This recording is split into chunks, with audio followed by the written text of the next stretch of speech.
कारण और सरस्वती वाणी रिकॉर्ड सुना है, तू प्यार करता नहीं है।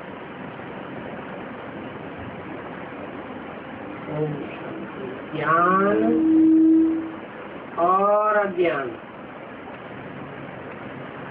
तुम बच्चों में अभी ज्ञान है, परंतु भक्त लोग महिमा किसकी करते हैं, और तुम बच्चे जो यहाँ बैठे हो तुम किसकी महिमा सुनते हो। तो दोनों में रात दिन का फर्क है। वो भक्त लोग तो ऐसे ही सिर्फ महिमा गाते हैं, जानते नहीं है, इसलिए इतना प्यार नहीं है, पहचान ही नहीं है। तुमको तो बाप ने पहचान दी है, मैं प्यार का सागर हूँ और तुमको भी प्यार का सागर बना रहा हूँ। तो देखो, बाप प्यार का सागर है, कितना सबको प्यारा लगता है। बाहर दुनिया में भी सब एक दो को प्यार करते हैं,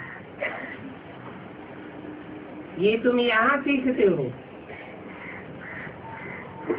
कि किसी के साथ भी वैर विरोध नहीं होना चाहिए। जिसको बाबा कहते हैं लून पानी होना।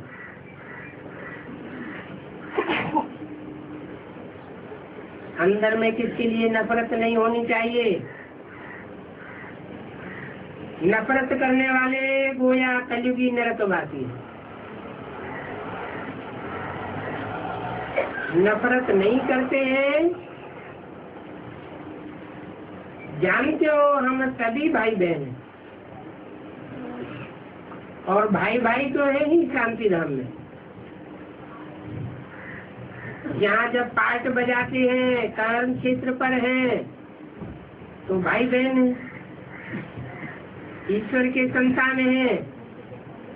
ईश्वर की तो महिमा है, वो ज्ञान का सागर है, प्रेम का सागर है, सुख का सागर है, माना सबको सुख देते हैं। तब ही तो सागर कहा जाए। तुम आप सब अपने दिल से पूछो, जैसे बाप भविष्य की जन्मों के लिए सुख देते हैं, वैसे हम भी ये कार्य करते हैं। अगर बाप के मददगार नहीं बनते, प्यार नहीं करते, एक दो से नफरत करते हैं, विपरीत बुद्धि चलते हैं, तो विनश्यंती हो जाती है। विपरीत बुद्धि होना ये असुरों का काम है। अपन को ईश्वरीय संप्रदाय कहलाए और फिर एक दो को दुख देना, उनको असुर कहा जाता है। तुम बच्चों को किसी को भी दुख नहीं देना है। तुम हो ही दुख हरता सुख करता। सुख देने का ख्यालात भी तुमको नहीं आना चाहिए।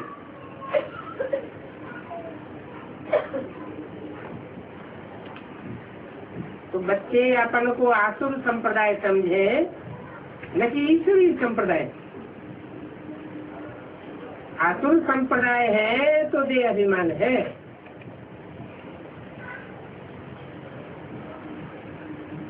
ऐसे कब देह की याद की यात्रा में नहीं रह सकते। याद की यात्रा बिगड़ कल्याण नहीं होना है। वर्षा देने वाले बाप को जरूर याद करना है,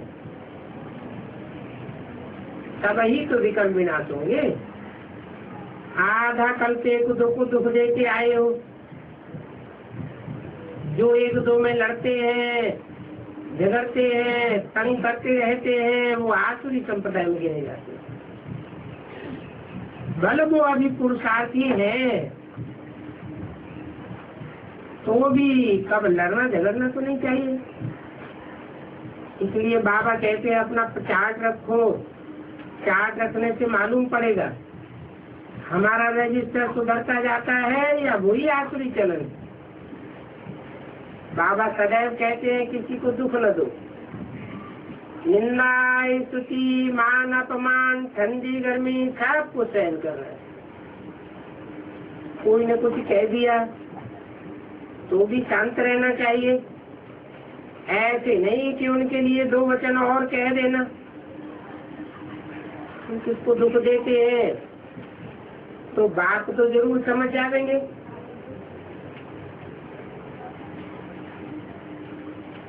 बच्चे बच्चों को नहीं कह सकते। अपने हाथ में ला नहीं लेना है। कुछ भी बात होती है तो बाप के पास आनी चाहिए। गवर्नमेंट में भी ये कायदा है, कोई 1-2 को घूसा नहीं मार सकते, कंप्लेंट कर सकते हैं। ला उठाना गवर्नमेंट का काम है। तुम भी गवर्नमेंट के पास आओ, हाथ में ला नहीं लियो। ये तो है ही अपना घर, इसलिए बाबा कहते रहते हैं रोज कचहरी होनी चाहिए। ये बात भी समझते नहीं है। तो बाबा ऑर्डर करते हैं, बाबा ने कहा है हमेशा समझो शिव बाबा ही सुनाते। ऐसे मत समझो ये ब्रह्मा समझाते हैं। हमेशा ही शिव बाबा समझो। शिव बाबा ही समझेंगे तो उन्हीं की याद रहेगी। समझो ये ब्रह्मा तो भुट्टू है, ये तो शिव बाबा ने रच लिया है तुमको ज्ञान सुनाने के लिए। सतो प्रधान बनने का रास्ता बाप समझाए रहे। वो बाप गुप्त है और तुम तो प्रत्यक्ष हो। जो भी डायरेक्शन निकलती है समझो शिव बाबा ही देते हैं। उल्टा सुल्टा कुछ भी होगा तो रिस्पॉन्सिबल शिव बाबा है।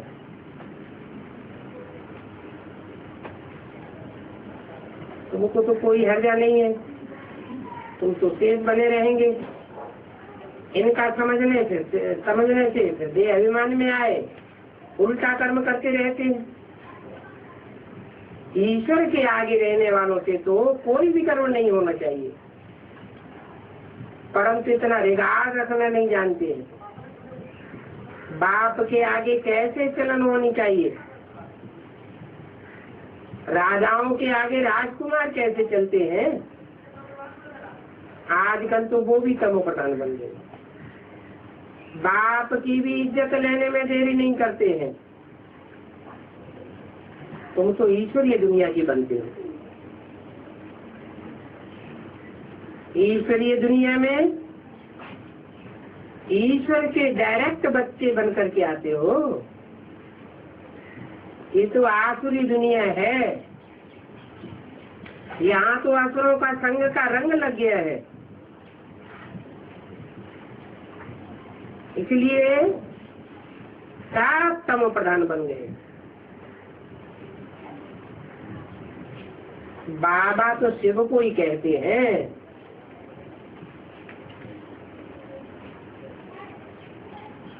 बल साकार और निराकार का मेल बाबा कहा जाता है। तो भी तुम जब बाबा कहते हो तो किसको इंट्रोड्यूस करते हो? आत्माएं तो 2 है ना। किसको कहते हो बाबा? शिव बाबा। फिर भी क्या कहा जाएगा? शिव बाबा या प्रजाति का बाबा? शिव बाबा कहा जाएगा ना। वर्षा भी उनसे ही मिलता है। वो अभी दादा के तन में है, उनके साथ कितना रिगार्ड रॉयल्टी से चलना चाहिए। तुम कहते हो ना बाबा हम तो लक्ष्मी नारायण बनेंगे, फिर 2nd नंबर बने, 3rd बने, सूर्यवंशी न बने तो चंद्रवंशी बने। ऐसे तो नहीं कहते हो कि हम भल दास दासी घोड़े गधे बने।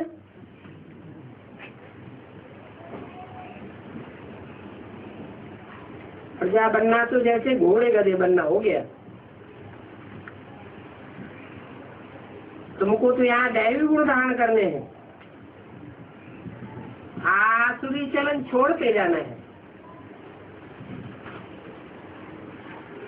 आसुरी चलन होनी ही नहीं चाहिए। 18 सरस्वती वाणी का दूसरा पेज। ऐसे भी हैं, थोड़ा कुछ भी समझावेंगे तो उल्टा पुल्टा बोलने लग पड़ेंगे, निश्चय तो है नहीं। बैठे बैठे भी कह देते हैं इनमें शिव बाबा आते हैं। हम ये बात नहीं मानते। माया का भूत आने से आपस में ऐसे ऐसे कह देते, भगवान इनके शरीर में पड़ा देंगे क्या? आपस में आसुरी संस्कार और स्वभाव वाले मिलते हैं तो फिर ऐसे ऐसे भी बोलने लग पड़ते हैं। आसुरी बातें ही जवानी से निकलती हैं।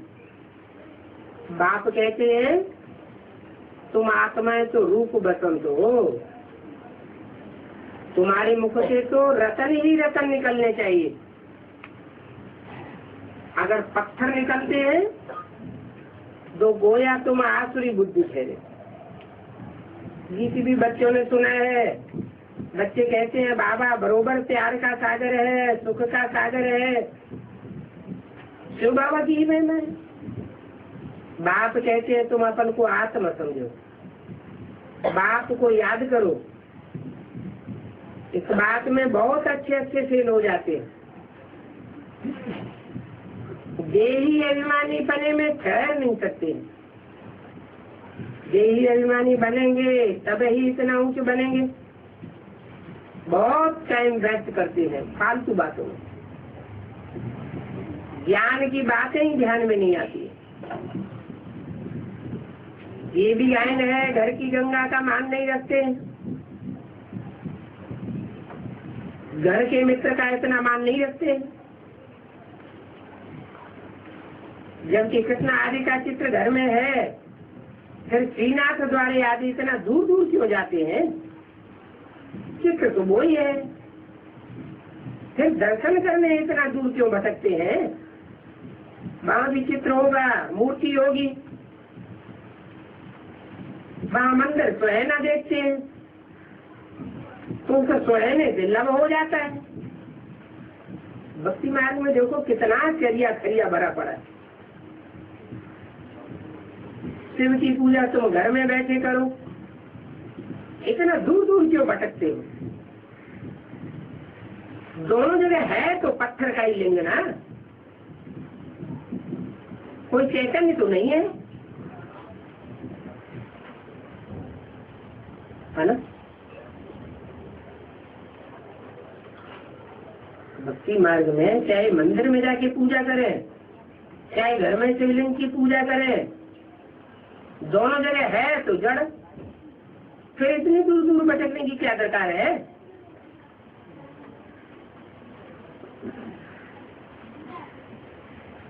पहाड़ से पत्थर निकलते हैं, है तो पत्थर का ही लिंग ना, वो घिस घिस करके लिंग बन जाता है।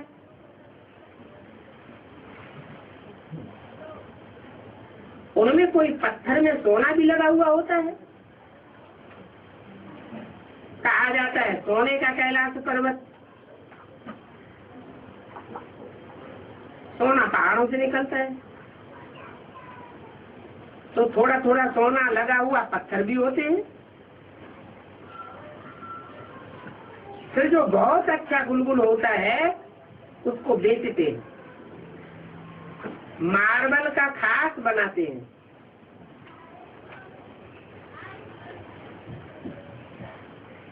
अब भक्ति मार्ग वालों को कहा कि तुम बाहर में इतना भटकते क्यों हो, तो वो तो बिगड़ पड़ेंगे। बाप खुद कहते हैं तुम बच्चों ने बहुत पैसे बर्बाद किए, ये भी ड्रामा में पार्ट है जो तुमको धक्का खाना पड़ता है। ये है ही भक्ति दुर्गति मार्ग,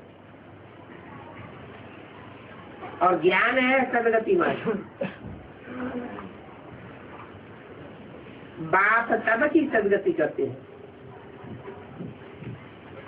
फिर क्या चीज है जिससे तुम दुर्गति को पाते हो? ये खेल ही है ज्ञान और भक्ति का। बहुत कहते हैं ज्ञान भक्ति वैराग, परंतु अर्थ कुछ भी नहीं समझते। समझना चाहिए कि ज्ञान मिलने से भक्ति से वैराग आ जाता है। शंकराचार्य ने भी कहा, भगवान भी आकर कहे कि शास्त्र न पढ़ो तो भी हम नहीं मानेंगे। तो देखो भक्ति का कितना जोर है। बहुत आते हैं, ज्ञान में आने के बाद अगर धंधे आदि में घाटा पड़ गया तो फिर देवी के पास जाते हैं वर लेने के लिए, फिर यहाँ से छूट जाएगा। यहाँ तो आशीर्वाद की कोई बात नहीं है। भक्ति मार्ग में प्रार्थना आदि करते रहते हैं, कृपा करो हमारा बच्चा ठीक हो जावे, ये ठीक हो जावे। भक्ति मार्ग में फल तो मिलता है, परंतु अल्प काल का मिलता है, क्षण भंगुर। भावना का भाड़ा मिल जाता है। तो हनुमान को गणेश को याद करते हैं तो उनको साक्षात्कार हो सकता है। तो समझते हैं कि बस साक्षात्कार से मुक्त हो जाएंगे।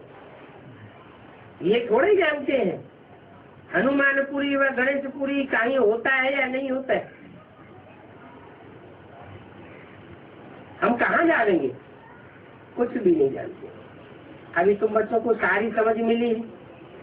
भक्ति है ही दुख का रास्ता, ज्ञान है सुख का रास्ता। ज्ञान से सत्य की राजाई मिलती है, अज्ञान से नरकवासी बनने की राजाई मिलती है। इस समय राजा रानी तथा प्रजा सब नरक की मालिक है, परंतु ये किसी को पता थोड़ी ही है कि हम नरकवासी हैं। जब कोई मरता है तो कहते हैं स्वर्गवासी हुआ। तो साबित हुआ ना कि पहले तो मरे तब स्वर्ग में जाए ना। वो तो स्थूल मरने की बात है। इन बातों को तुमने अभी समझा है कि जो श्रीमत पर चलने के लिए जीते जी मरेंगे वही स्वर्गवासी बनेंगे। अभी तुम कहेंगे हम स्वर्गवासी बनने के लिए स्वर्ग की स्थापना करने वाले बाप के पास बैठे। हमें बाप से ज्ञान की बूंद मिलती रहती है। थोड़ा भी ज्ञान सुना तो स्वर्ग में जरूर आ जाएगा। बाकी है पुरुषार्थ पर। समझते हैं गंगा जल की एक लोटी भी लाने से पति से पावन बन जाएंगे।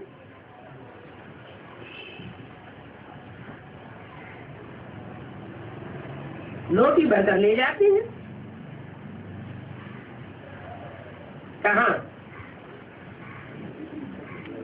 भक्ति मार्ग में गंगा जल, गंगा पर जाते हैं। भक्ति में चलने वाले समझते हैं कि हम लोटी भरकर ले जाएंगे तो स्वर्ग में चले जाएंगे, पति से पावन बन जाएंगे।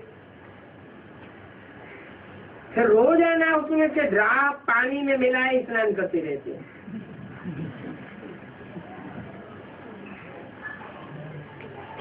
शूटिंग कहाँ होती है? कैसे?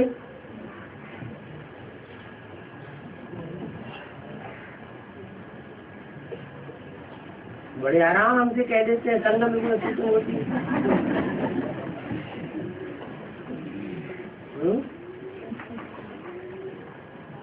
बाबा से थोड़ा सुनते हैं, बाकी अपने मर्जी से डेली चलते हैं। फिर गंगा पे लोटी भरने जाते हैं, फिर जाकर के शिव पर चढ़ाते हैं, उसका क्या मतलब हुआ?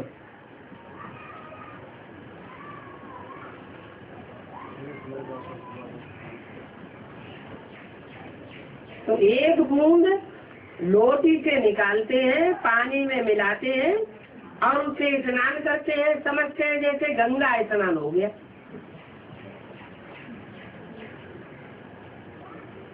बिलायत में भी गंगा जल ले जाते हैं।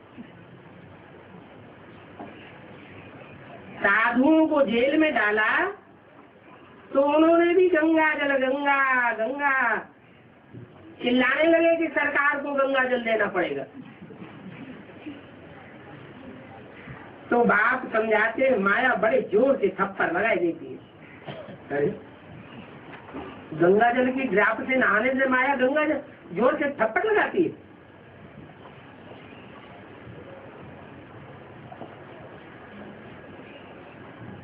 क्या मतलब हुआ?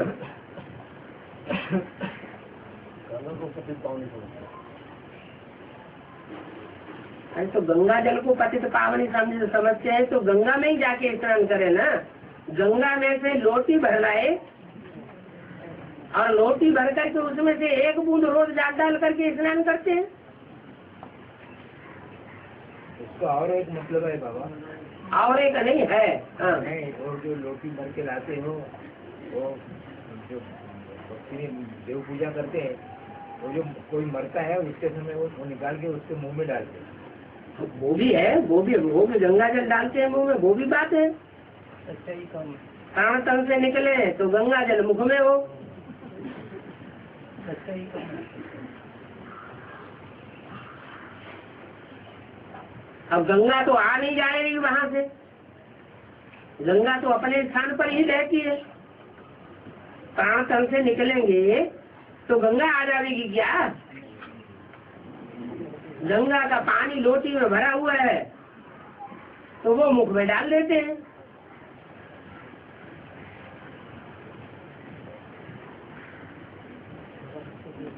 माया जोर से थप्पड़ लगा देती है, विकर्म कर लेते हैं।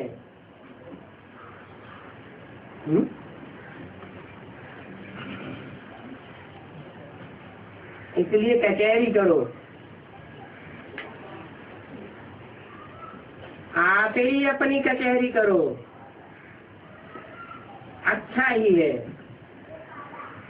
तुम अपने आप को आप ही रास्ते लग देते हो ना, तो अपनी जांच करनी है।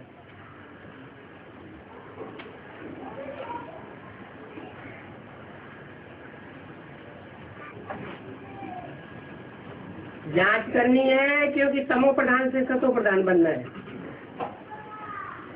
बाप श्रीमत देते हैं, ऐसे ऐसे करो, मुझे याद करो, दैवी गुण धारण करो, जो करेंगे वो पावेंगे। तुम्हारी तो खुशी में रोमांच खड़ी हो जानी चाहिए। हमको बेहद का पाप मिला है तो उनकी सर्विस में मददगार बनना है। बेहद का बात है तो उनकी सर्विस भी बेहद की होगी ना। अंधों की लाठी बनना है, जितना जास्ती लाठी बनेंगे उतना अपना ही कल्याण होगा। इसलिए बाबा को घड़ी घड़ी याद करना है। निष्ठा में बैठने की बात ही नहीं है।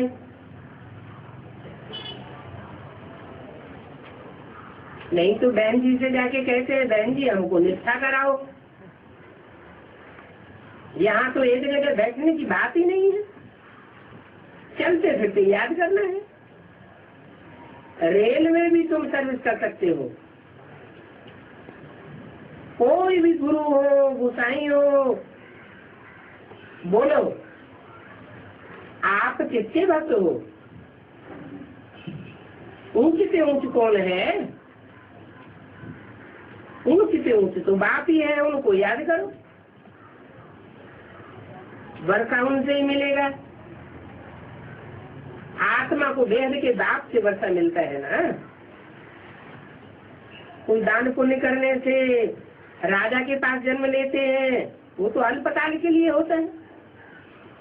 एक जन्म दान पुण्य करते हैं, दूसरे जन्म में अल्पकाल के लिए मिल जाता है।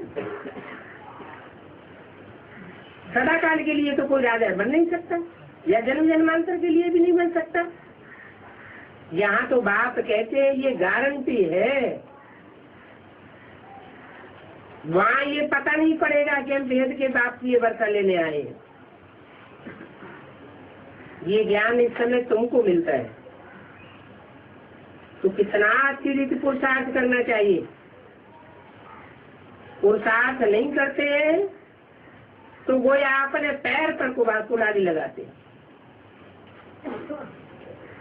चार्ट लिखते रहो तो डर बना रहेगा। कोई लिखते भी है,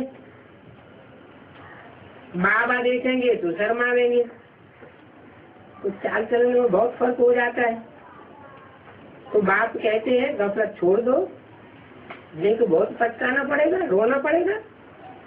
अपने पुरुषार्थ का पिछाड़ी में साक्षात्कार जरूर होगा, फिर बार बार बहुत रोना पड़ेगा। क्या हमको जन्म कल्प कल्पांतर यही वर्षा मिलेगा? दासी गाय बनेंगे? आगे तो ध्यान में जाए सुनाते थे, फलानी दासी है, यह बनेगा। फिर बाबा ने वो धीरे धीरे बंद करा दिया।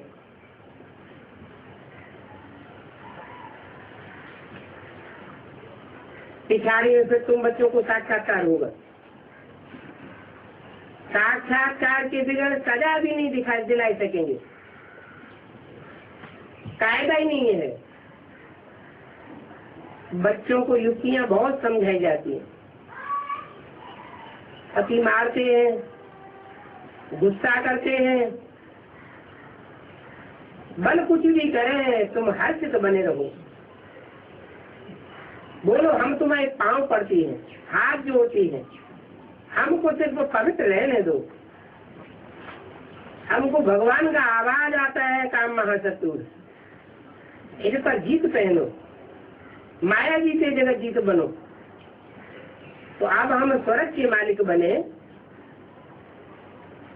या तुम्हारे साथ पवित्र बना नरक में जावे? बहुत प्यार से नम्रता से समझाओ, हमें साक्षात्कार होता है। तुम हमको नरक में क्यों ढकेलते हो? ऐसे बहुत बच्चियां हैं, समझाते समझाते फिर आखिरी पति को ले आती है। फिर पति कहने लग पड़ता है ये हमारा गुरु है, इसने हमको बहुत अच्छा रास्ता बताया। बाबा के आगे चरणों में आकर गिर जाते हैं। तो बच्चों को बहुत बहुत मीठा बनना है, जो सर्विस करेंगे वो ही प्यारे लगेंगे। भगवान बाप आए हैं बच्चों के पास, उनकी श्रीमत पर चलना है।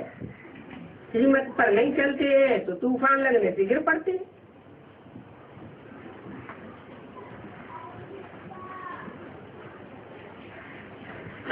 ऐसे ऐसे गिरने वाले जो बच्चे हैं वो क्या काम के रहेंगे? ये पढ़ाई तो कोई काम की नहीं है। और सब सत्संगों में आज में तो है कनरस, जिससे अल्पकाल का सुख मिलता है। ये बाप द्वारा तो 21 जन्मों का सुख मिलता है। बाप सुख का सागर है। हमको भी बाबा से वर्षा मिलना है। सेवा करेंगे तो बाबा से वर्षा मिलेगा। 21 जन्मों का। इसलिए वैद सदैव पड़ा रहे। हमको ऐसा सर्वगुण संपन्न 16 कला संपूर्ण बनना है। देखना है हम किसको दुख तो नहीं देते हैं, आसुरी चलन तो नहीं चलते हैं। माया ऐसे ऐसे काम कराती है जो बात मत पूछो। अच्छे अच्छे घर वाले भी बतलाते थे, माया ने हमसे ये विक्रम कराई लिया। कोई होते हैं जो सच बतलाते हैं। सच न बतलाने से 100 गुना दंड खाई देती है।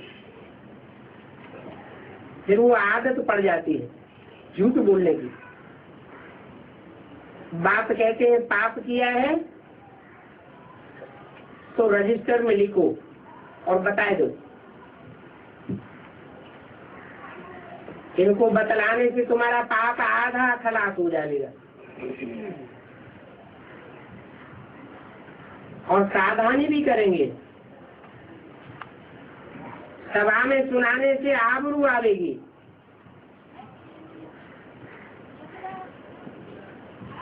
तो आबरू क्यों जगवाना चाहिए? सुनावेंगे नहीं, छुपाए देंगे तो फिर करते रहेंगे। साफ मिल जाता है। न बतलाने से एक बार के बदले 100 बार करते रहेंगे। बाबा कितना अच्छी अच्छी राय देते हैं, परंतु कोई कोई को जरा भी असर नहीं होता है। अपने तकदीर को जैसे लात मारते रहते हैं, बहुत बहुत नुकसान करते हैं। अंत में सबको साक्षात्कार होगा। ये जाए ये बनेंगे। क्लास में ट्रांसफर होते हैं तो मार्क्स निकलती है ना। ट्रांसफर होने के पहले रिजल्ट निकलती है। तुम भी अपर क्लास में जाते हो तो तुम्हारे मार्क्स का तुमको पता पड़ेगा। फिर बहुत जार रोवेंगे तो क्या कर सकेंगे। रिजल्ट तो निकल गई, तकदीर में जो था तो ले लिया। बाबा साहब बच्चों को सावधान करते हैं, इनको भी सावधान करते हैं। ऐसे नहीं कि ये पास हो गया है, कर्मातीत अवस्था अभी हो न सके। कर्मातीत अवस्था हो जाए तो फिर ये शरीर छोड़ना पड़े। कुछ न कुछ जरूर विकर्म रहे पड़े हैं। अच्छा, बच्चों को गुड मॉर्निंग।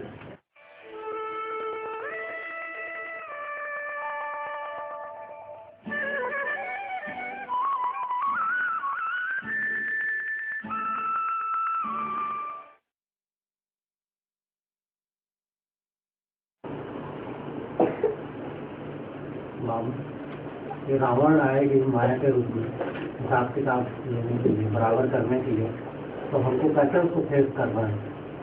याद से। और तो कोई दूसरा तरीका नहीं है।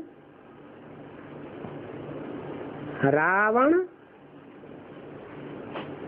रुलाने वाला, रावयते लोकान, लोगों को जो रुलाता है, दुखी करता है, दुखी बनाए देता है, वो है रावण। तो रावण संप्रदाय का साथ लेकर के तो हम उसका मुकाबला नहीं कर पाएंगे। रावण के अपोजिट चाहिए। रावण है रुलाने वाला, तो उससे मुकाबला करने के लिए किसका सहारा लेना है? राम का सहारा लेना है। राम नाम कब पड़ता है? रम्यते योगिनो यस्मिन, सो राम। योगी लोग जिसमें रमण करते हैं, खेलते हैं, खुश रहते हैं। विनाश होगा तो जो योगी आत्माएं होंगी बाप की याद में बहुत खुश रहेंगी। कुछ भी हो जाए मोहरा खेला हुआ रहेगा। तो राम है सुख देने वाला, रावण है दुख देने वाला। उसे पीछा छुड़ाने के लिए फिर किसका साथ ले? राम बाप की याद में रहेंगे तो रावण से पीछा छूट जाएगा। और रावण संप्रदाय के भांतियों का साथ लेंगे तो क्या होगा? है तो पीछा नहीं छूटेगा।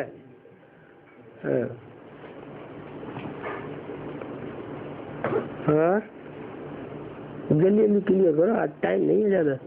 बाबा, ये बाप के बच्चों का बोलते हैं अपना अपना जो पुराना है, मतलब प्रत्यक्ष होगा बोलते हैं, कौन कौन सा पाठ क्या था। तो ये जो पाठ है ये बाप के प्रत्यक्ष होने के बाद ही उसको समझ में आएगा कि पहले? मतलब बाप का पार्ट बाद में क्लियर होगा, बच्चों का पहले क्लियर हो जाएगा। पहले बाप का होगा। पार्ट क्लियर होने का कनेक्शन है मनन चिंतन मंथन के साथ। क्या? जो आत्माएं जितना सूक्ष्म स्टेज में टिकेंगी, मनन चिंतन मंथन की स्टेज में टिकेंगी, उनका उतना उतना पार्ट क्लियर होता जाएगा। और मनन चिंतन मंथन भी उनका होगा जो ईश्वरीय सेवा में लगे रहेंगे। क्या? अगर ईश्वरीय सेवा में कोई नहीं लगे हुए हैं तो उनका मनन चिंतन मंथन चल नहीं सकता। जितना जितना ईश्वरीय सेवा करेंगे, तन मन धन अर्पण करेंगे, उतना उतना मंथन चलता रहेगा। गुड़ डालेंगे तो मीठा होगा, नहीं डालेंगे तो मीठा कैसे होगा? तो पार्ट पहले पहले उनका क्लियर होगा जो बहुत सर्विसेबल है।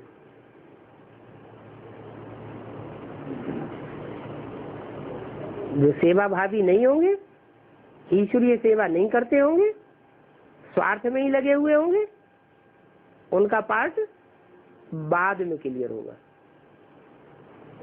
जब सर्विसेबल प्रत्यक्ष हो जाए तो उनको देख करके उनको भी ललक आएगी, हम भी ऐसे बने,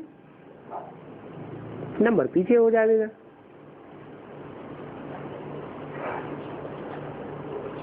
एक होता है कोई के कहने से ही मान जाता है। टीचर ने, गुरु ने, बाप ने कहा और बच्चे ने माना। कोई बच्चे ऐसे होते हैं कहने से नहीं मानते। कोई बच्चे से कहो कि ये आग है, इसमें हाथ नहीं डालना, तो नहीं मानेगा। क्या करेगा? वो प्रैक्टिकल करके देखेगा। कोई बच्चे ऐसे होते हैं माँ बाप की बात मान जाते हैं। तो कोई तो कहने से ही मान जाते हैं और कोई कहने से नहीं मानते, प्रैक्टिकल करके देखते हैं फिर मानते हैं। तो फिर पीछे रह जाएंगे या आगे जाएंगे? पीछे रह जाते हैं, क्योंकि अपनी बुद्धि का नशा ज्यादा हो गया।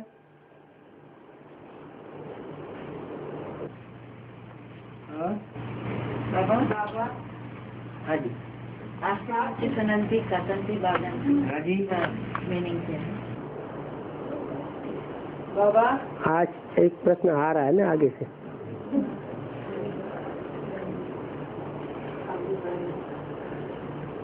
वो गीता में भी कहा है आश्चर्यवत कोई सुनते हैं, आश्चर्यवत कोई देखते हैं, आश्चर्यवत पश्चात कस्यनम। तो ये जो आश्चर्य लोगों को होता है, किनको होगा? जिनकी बुद्धि में बात बैठेगी उनको आश्चर्य होगा, या जिनकी बुद्धि में नहीं बैठेगी उनको आश्चर्य होगा? तो जिनकी बुद्धि में ज्ञान नहीं बैठता है वो आश्चर्य में आ जाते हैं। भगवान के पाठ को भी आश्चर्यवत होकर जैसे बाबा कहते ना, तुम बच्चे भी शंकर के पाठ को समझ न सको, नहीं समझ सकते हैं तो बच्चों को भी आश्चर्य होता है। बच्चे भी निश्चय अनिश्चय के चक्र में आते हैं। तो ऐसे ही जो भी जिनके अंदर भी संशय रहता है वो संशय बुद्धि विनश्यते हो जाते हैं। इसलिए क्या करना चाहिए? जो भी संशय आए उस संशय का निराकरण कर लेना चाहिए।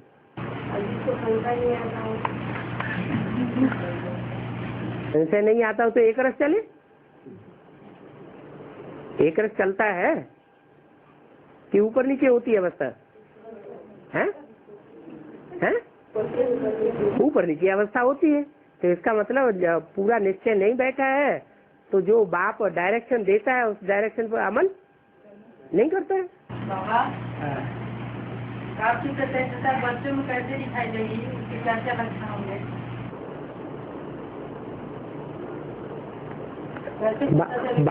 बाप को प्रत्यक्ष करने वाले बच्चे जो हैं उनकी पहले अपनी सूरत परिवर्तन होगी कि वो जिनकी सेवा करेंगे उनकी सूरत परिवर्तन करेंगे। उनकी सूरत ही बाप को प्रत्यक्ष करेगी।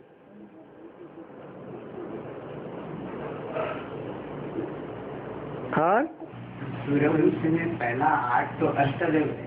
हाँ जी, बाकी 4 तो नष्टदेव क्यों कहा गया?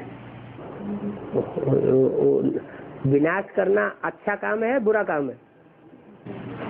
अच्छा काम है, कभी तो नया आएगा। है अच्छा काम है ना।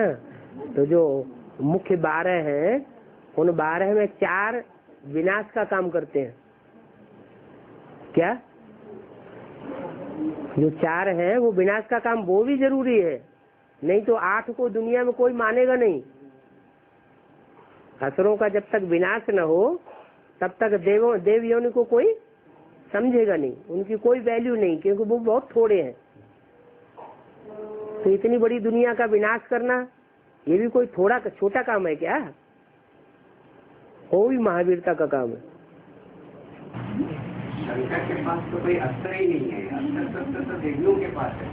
शंकर को क्यों कहा जाता है कि तुम्हें विनाश, तीसरा अर्थ से विनाश करेंगे? शंकर के पास कुछ नहीं है, लेकिन याद तो है, और याद से विष्णु की बादशाही मिल सकती है, तो क्या नहीं हो सकता?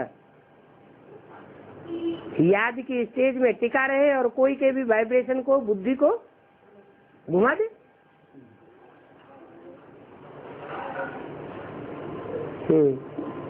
ये एटम बम बनाने वाले अपने आप थोड़े ही अपनी बनाई हुई चीज को खत्म करेंगे, उनमें इतनी ताकत नहीं है। लास्ट वाली आत्माएं हैं।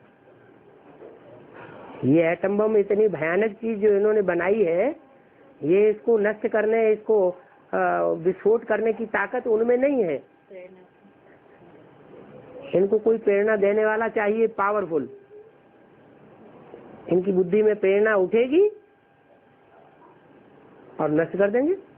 ये देवियां अस्त्र से क्या करती हैं? देवियां अस्त्र से क्या करती है? देवियां अस्त्र से क्या करती है? मारती है और क्या करती है? देह अभिमान को खलास कर देती है। देह अभिमान खलास हो जाता है, काम बन जाता है।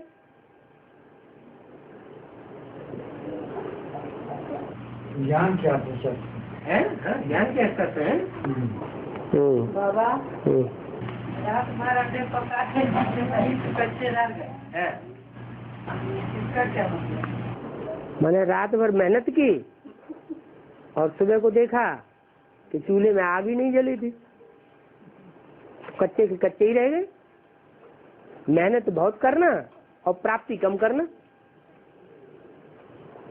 अगर मोहब्बत में रहे, योग की अग्नि जलती रहे, तो सारा काम संपन्न स्वतः ही होता रहेगा। हमको कोई मेहनत करने की दरकार नहीं रहेगी। ऐसे लगेगा जैसा सारा काम बाप ने कर दिया, ड्रामा ने सारा काम करवा दिया। सतयुग की आदि में दोनों जोड़ी जो मतलब 9-10 का अंतर रहता है, 9-10 का अंतर रहता है 9-10 में, एक दूसरे के समान रहते हैं सतयुग की आदि में। कलयुग के अंत में एक दूसरे के विपरीत कैसे रहते हैं? संस्कारों में जैसे पति पत्नी में लड़ाई क्यों होता है, रात में नहीं होता है? उसको संस्कार आकर के बाप मिलाते हैं ना 21 जन्मों के लिए। आत्मिक स्थिति में रहते रहते आत्माएं एक दूसरे से संस्कार मिलाने योग्य बन जाती है, वहाँ कोई झगड़ा नहीं होता। और यहाँ पति पत्नी की तो बात ही छोड़ो, सब एक दूसरे से टकराते रहते हैं, किसी के संस्कार किसी से नहीं मिलते। और खास करके रुद्रमाला के मणकों के संस्कार तो आपस में एक दूसरे से मिलते ही नहीं, चाहे पति पत्नी हो चाहे भाई बहन हो।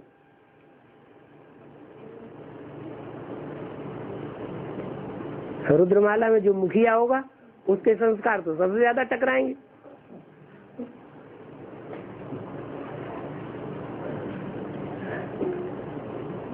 हाँ। और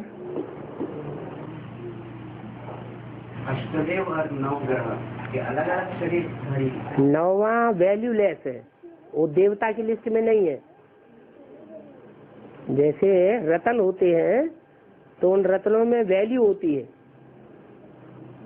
8 की वैल्यू देने के लिए 9वां लगाया जाता है पुखराज। तो नवरत्न बनते हैं, नवरत्न की अंगूठी बनाई जाती है, बीच में होती है अंगूठी में मोस्ट वैल्यूबल, और आजू बाजू में कम वैल्यू के लगाए जाते हैं। जो सबसे कम वैल्यू को तो उसको कहते हैं पुखराज। तो ये जो आर्य समाज है, जिसके द्वारा प्रजा के ऊपर प्रजा का राज्य शुरू होता है संसार में, ये वैल्यूलेस है। इस राज्य में कोई ताकत नहीं है। राजाओं के राज्य में ताकत होती थी। क्यों? क्योंकि ये जो प्रजा के ऊपर प्रजा का राज्य है वो धर्मनिरपेक्ष राज्य है। इन्हें वोट से मतलब है, किसी धर्म से मतलब नहीं है। और रिलीजन इज माइट कहा जाता है। बाप आकर के सत धर्म की स्थापना करते हैं तो उसमें ताकत रहती है, और जो धर्मगुरु आते हैं वो सब असत धर्मों की स्थापना करते हैं। तो नंबरवार उनमें ताकत नहीं रहती। उनमें लास्ट जो हिस्सा है वो आर्य समाजियों का है। तो जो 9वां रत्न है वो गाया नहीं जाता है, क्योंकि उसने कोई अच्छा काम नहीं किया। बाप ने आकर के राजयोग से राजाई स्थापन की, और उसने आकर के क्या कर दिया? राजाई का खात्मा ही करा दिया। जिस समय आर्य समाजी आते हैं उसी समय नास्तिक धर्म के जो मुखिया हैं वो भी आ जाते हैं, लेनिन, स्टालिन। वो जब आते हैं तो राजाओं को ही कत्लेआम करवा देते हैं, राजाई का नाम निशान ही खलास कर देते हैं। आज सारी दुनिया में कोई भी देश ऐसा नहीं है जहाँ प्रजातंत्र न चल रहा हो। एक नेपाल था जहाँ नाम मात्र का राजा था, तो अभी नेपाल में भी प्रजा के ऊपर प्रजा का राज्य हो गया।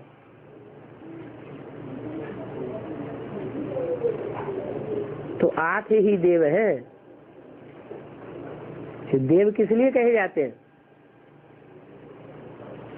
क्योंकि ये भगवान से पूरी प्राप्ति करते हैं, लेते हैं, और फिर औरों को, सारी सृष्टि को देते हैं।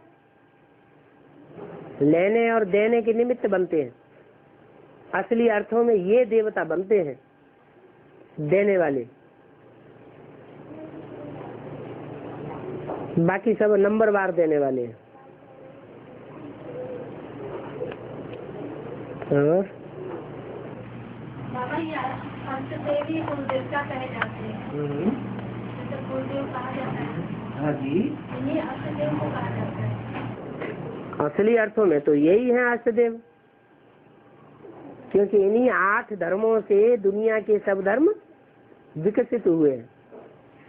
बाबा लेकिन अष्टदेव तो सूर्यवंशी है ना, तो लेकिन और सब धर्म तो फिर अलग अलग धर्म के हो जाते है। तो सूर्यवंशी, और सूर्य को आदि से अंत तक सहयोग भी देते हैं, लेकिन माया किसी को छोड़ती नहीं है।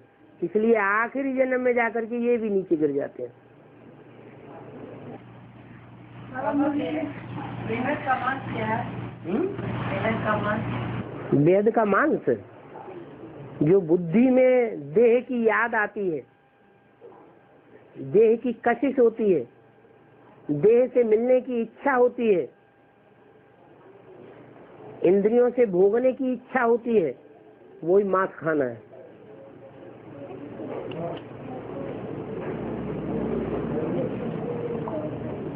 मांसाहारी देवी भी होती है और शाकाहारी देवी भी होती है। मांसाहारी देवी जो भी देह अभिमानी है उनका नाश करने के लिए बनी हुई है।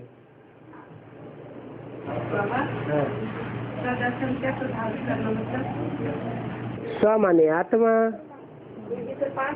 दर्शन माना देखना, चक्र माने 84 का चक्र। 84 के चक्र में हमारी आत्मा ने कहाँ कहाँ कैसा कैसा पार्ट बजाया है, ये अंदर से मनन चिंतन मंथन चलता रहे, उसको कहेंगे स्वदर्शन चक्र घुमाना। दिया जाता है विष्णु को। पाठ को जानना है, अपने पाठ को जानना है। पाठ को, पाठ को जानना। हाँ जी, हाँ, तो हम मनन चिंतन मंथन करेंगे तभी तो अपने पार्ट को जानेंगे। बुद्धि अगर चलायमान ही नहीं होगी, बुद्धि तीक्ष्ण ही नहीं बनेगी, तो अपने पार्ट को कैसे जानेंगे। ज्ञान के मनन चिंतन में बुद्धि चलनी चाहिए, तो तब ही चलेगी जब बाप से प्यार पैदा होगा।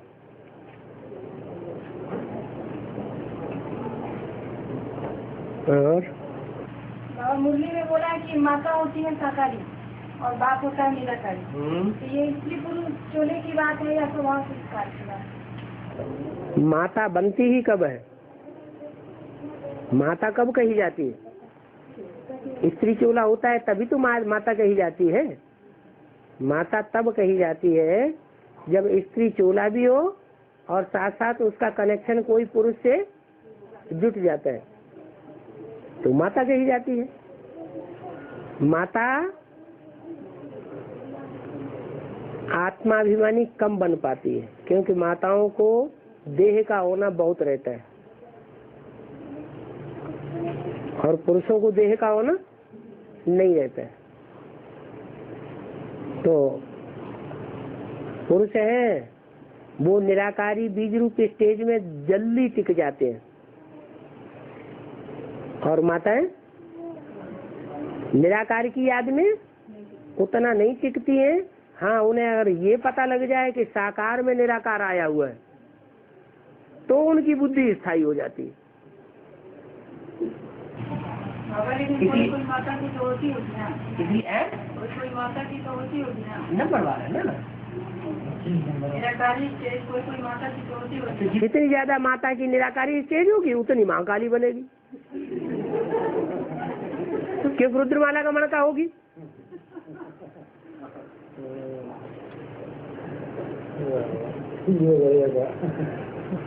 हाँ, बाबा पहले जो बेसिक में हम लोग चल रहे थे तो खूब याद आता रहा। कौन याद आता रहा? बाप? कौन सा बाप याद आता रहा है?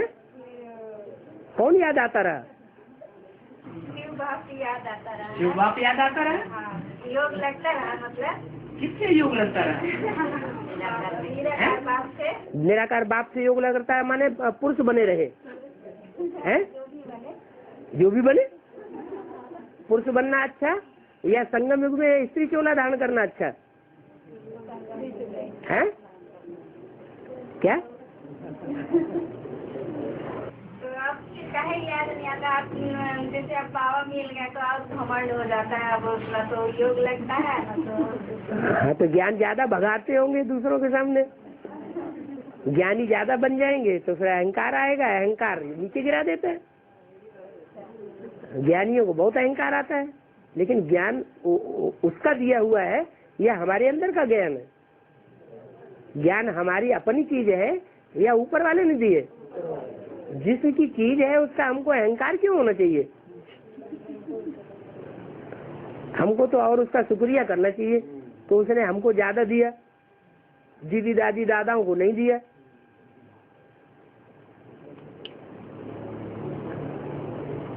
याद नहीं आती है इसका मतलब बेसिक में ज्यादा सेवा करते थे, खूब रोटियां बेलते थे, खूब कपड़े साफ करते थे, और यहाँ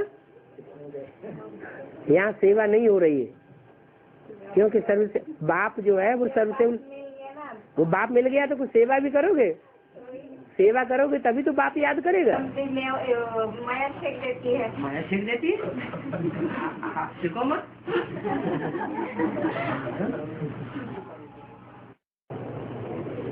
तो बाप उठाए लेगा, माया फेंकेगी, माया ने मान लो उछाल दिया, फेंक दिया, और बाप आ जाएगा, क्या करेगा? गोद में ले लेगा। लेकिन लेगा कब? बाप को कौन से बच्चे प्रिय हैं? सबसे उन बच्चे प्रिय हैं। कितने दिन हो गए एडवांस में आए? 3-4 साल हो गए। कोई आत्मा निकाली है? नहीं निकाली ना। अच्छा, कोई को संदेश दिया? ये तो है बाबा। हाँ तो हम ही लोग के लिए बोलते हैं कि कौन बाबा है, शंकर पार्टी में जाके दुनिया को सब भाग रही है, तो लोग नीचे गिर रहे हो, ऐसे कर रहे हो, ऐसे बोलते हैं। हाँ, तो नीचे हो गए आप, नहीं नीचे कह दिए हम। उनसे प्रभावित हो गए। उनसे प्रभावित हो गए तभी तो आप कहते हैं हमें बाबा की याद नहीं आती। नहीं वहाँ बहुत याद आती थी।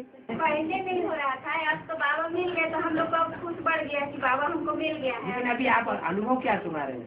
लेकिन अनुभव ये सुना रही हूँ कि अब इतना घमंड हो गया कि अब बाबा मिल गए तो हम लोग को उठने में कि योग करने में थोड़ा सा कमजोर हो जा रहे हैं। नहीं, यहाँ तो पावरफुल हो जाना चाहिए, एडवांस में आकर के एडवांस में जाना चाहिए या पीछे हट जाना चाहिए, आगे बढ़ना चाहिए। तो जरूर कुछ न कुछ श्रीमत की बरखिलाफी हो रही होगी, क्योंकि वहाँ तो निश्चय पत्र नहीं लिखाया जाता। लिखाया जाता है वहाँ तो नहीं। यज्ञ के आदि में खून से लिखवाते थे, अभी तो नहीं लिखवाते हैं। और यहाँ तो एडवांस में तो निश्चय पत्र लिखाया जाता है। तो जो निश्चय पत्र में लिखा था तो पढ़ लिया था, सुना था।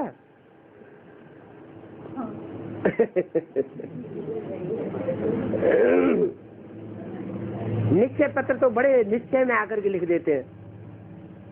जो भी एडवांस में आते हैं इतना नशा चढ़ जाता है कि धड़ाधड़ निश्चय पत्र साइन कर देते हैं। तो जिस सात्विक स्टेज में निश्चय पत्र में लिखा था उसी सात्विक स्टेज में रहना चाहिए। बाबा सारा खेल स्टेज का ही है, सारा खेल स्टेज का ही है। सारा स्टेज नहीं बनता है इसलिए कुछ नहीं होता। बाप तो बनाने आया है, हाँ? ये भी पता है कि बाप बनाने वाला है और सब देहदारी गुरु बिगाड़ने वाले। खास करके माताओं को तो बहुत ही ऊंचा उठाने वाला है। लेकिन इसका फायदा माताएं भी कहीं कहीं उठा लेती हैं। माताएं भी उठाती हैं, लोग दिखाती हैं बाप के घर चले जाएंगे। बाप के घर, बाप के घर चले जाएंगे। हाँ, तो ये श्रीमत की बात है। हम जो अगर रोब दिखाती हैं कि मैं बाप के घर चली जाऊंगी, तो ये श्रीमत की बात है या श्रीमत की विपरीत बात है? हैं? श्रीमत की बात है। बाप ये कहते हैं घर छोड़ के चले जाओ, सन्यासी बन जाओ। बाबा तो कहते हैं अपने घरगस्त में रहते मुझे याद करो। घरगस्त में रहते ये भी बताया कि तोड़ निभाओ, तोड़ो मत। बाप के घर चले जाएंगे तो मुख से तो कम से कम निकल गया तोड़ने की बात। मुख से निकल गया तो आज मुख से निकला, कल प्रैक्टिकल में भी हो जाएगा। फिर उधर बाप स्वीकार करेगा, मालूम है? ब्रह्मा बाबा तो फिर भी स्वीकार कर लेते थे। दुखड़ा सुनाया बाबा को, मोह आ जाता, दया आ जाती, मान लेते थे। यहाँ तो बाबा ये तो युक्ति है ना, जैसे बाबा ये तो युक्ति है कि हम बाप के घर भाग जाएंगे। हाँ, और एक बार युक्ति दिखाएंगे, दो बार दिखाएंगे, वो कहेंगे ये तो ऐसे ही बोलती रहती है। जब मार पड़ेगी तो क्या करेंगे, भाग जाएंगे। मार तब पड़ती है जब हमारी वाचा ज्यादा चलती है फालतू की। अगर हम कम बोले, धीरे बोले, जोश में आकर के जोर से बोलते हैं। हम क्या बोले? जा रहे हैं तो जा सकते हैं। हाँ? जैसे दोनों जा रहे हैं तो जा सकते हैं। हाँ, बड़ी खुशी से। और क्या चाहिए? जैसे लास्ट में नर से नारायण और नारी से लक्ष्मी कंचन क्या बनता है, तो ये बच्चे में जो आत्मा है, जैसे ये भी तो ज्ञान सुन रही है, हाँ? इनकी लास्ट में कैसे लिखी हुई? जो छोटे बच्चे हैं, अच्छा, जो छोटे बच्चे हैं वो ज्ञान नहीं सुनते हैं। आजकल तो 3 साल का बच्चा कंप्यूटर चलाता है। नहीं, वो भी तो सुनते हैं ना, जैसे वो भी तो अपना ज्ञान सुन रहे हैं, तो वो उनका फ्रीज नहीं होगा शरीर, उनकी कंचन काया नहीं बन सकती। अगर ज्ञान है ईश्वरीय तो चाहे बूढ़ा हो, चाहे बच्चा हो, चाहे नौजवान हो, चाहे बीमार हो, सबके लिए एक ही ज्ञान है। ऐसे बूढ़े भी निकलेंगे जो कंचन काया बनाएंगे, बच्चे भी निकलेंगे जब सतयुग में बच्चा पैदा होते ही नौजवान हो सकता है, तो यहाँ योग बल से नौजवान नहीं बनेंगे, पालना लेते रहेंगे साल 2 साल 3 साल। और भोपाल पार्टी में बोला था कि क्यों मुकर्रर रूप से एक में प्रवेश करता है और वो एक 8 बीजों में जाता है, वो एक रामबाग 8 बीजों में जाता है, तो उसका क्या 8 बीजों में जाता है? 8 बीज माने 8 देव मन बुद्धि से प्रवेश करने की, मन बुद्धि से प्रवेश करने की बात। वो 8 में ही थोड़े 12 में प्रवेश करता है और फिर 108 में भी प्रवेश करता है। नंबरवार है।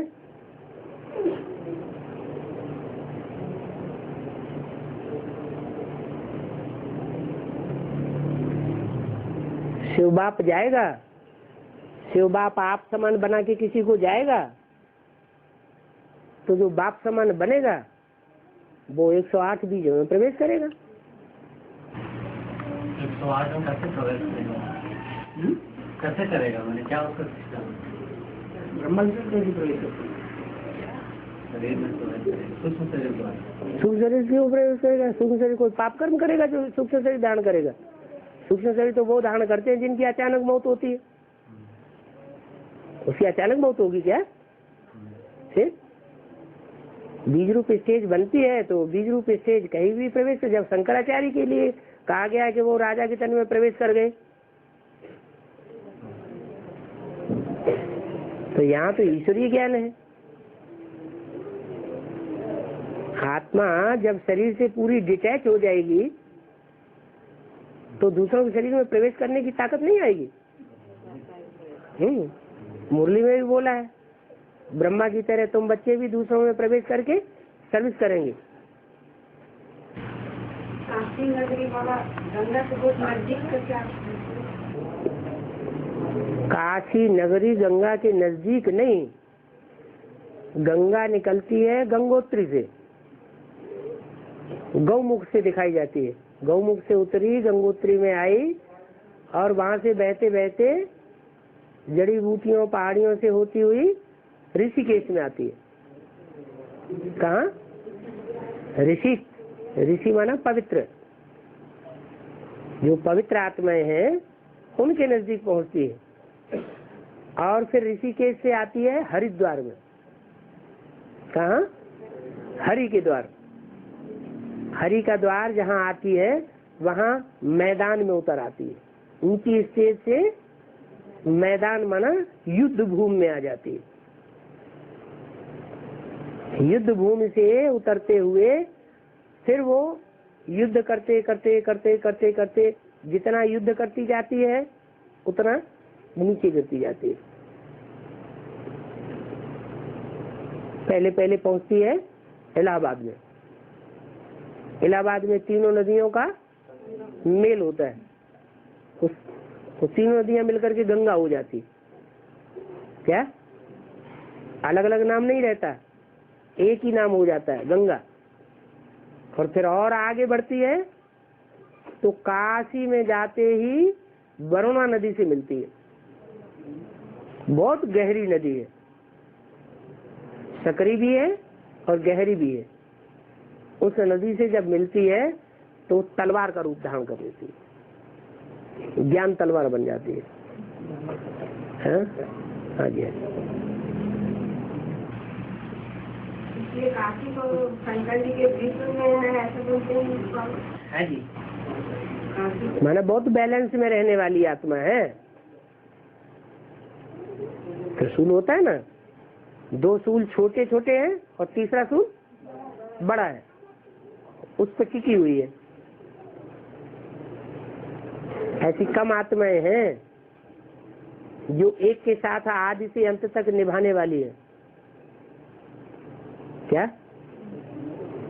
उस एक का पार्ट ऐसा आड़भंगा है कि सब उसके साथ आदि से अंत तक निभाए नहीं सकते। यमुना नहीं निभाई सकती, गंगा नहीं निभाई सकती, जगदम्बा नहीं निभाई सकती, इतने इतने मुख्य मुख्य बड़े बड़े पार्टधारी नहीं निभाई सकते। लेकिन वो ऐसे बैलेंस में रहती है कि वो आदि से अंत तक निभाती है। इसलिए शंकर जी को कौन सी नगरी प्रसिद्ध प्यारी है? काशी नगरी प्यारी है। चलो।